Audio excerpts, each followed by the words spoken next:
Okay, so this is problem 11.3.47, and they ask us to find the sum of the first 12 terms of the geometric sequence shown below, and then they give us this sequence right here.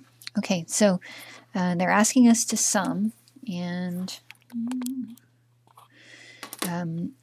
so they tell us that it's a geometric sequence. So right away we know that we need to find r. And r is found by taking a look at the successive ratios. So if I take my 5, that's this second term here. Oops, you can't even see it. Okay, let me write it out.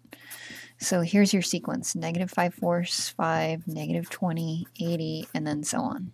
Okay, so if we take the ratio of these successive terms here, I'm going to take 5 and divide it by negative 5/4.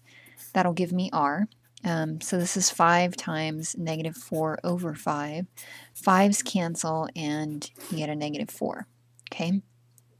And then if we just want to check that to make sure we have it correct, we could take the ratio of these two terms as well. So negative 20 divided by 5, we get a negative 4. So we should get the same, value here. If we don't, then we've made a mistake. Okay, so when we're doing a sum for a geometric sequence here, we're going to use this formula.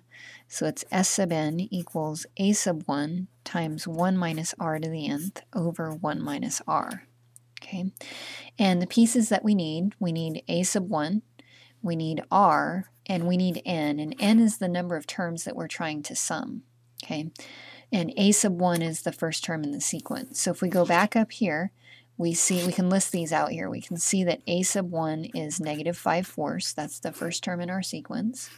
Our r is negative 4, and the n they tell us in this problem that they want us to sum the first 12 terms. Right there. First 12 terms. So n here is 12. Okay, so what I'm going to do is I'm going to stick these pieces into my formula and then just calculate it.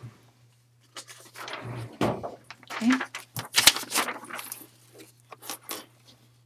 So this is going to look like S sub 12 is a sub 1, which is negative 5/4, times 1 minus, my r is negative 4, and that negative 4 is being taken to the 12th power, and then we have over 1 minus my r is negative 4.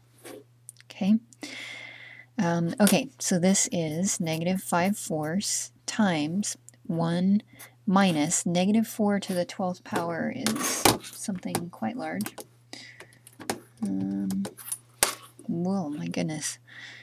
So this number right here. So that's 16,777,216. So we have 1 minus that, and this is over 1 minus negative 4 here is 5. Okay. All right. So, we'll just get negative 5/4 here times 1 minus this is going to be a negative blah, blah, blah, 215. Okay, so you're taking 1 off, but it's negative, and then divided by 5. Okay, so 5s will cancel here. I have a negative times a negative is positive, and then I have this number divided by 4. Let's see, and I believe we should probably just get a decimal for this. So if we take that on our calculator, divide by 4, we get a negative, let's see what number this is. So that's a negative 4,194,303 and 0.75. So that's the number that I'm getting there. They didn't give us any directions on how to input the answer, so I'm assuming they just want it in this form. Okay.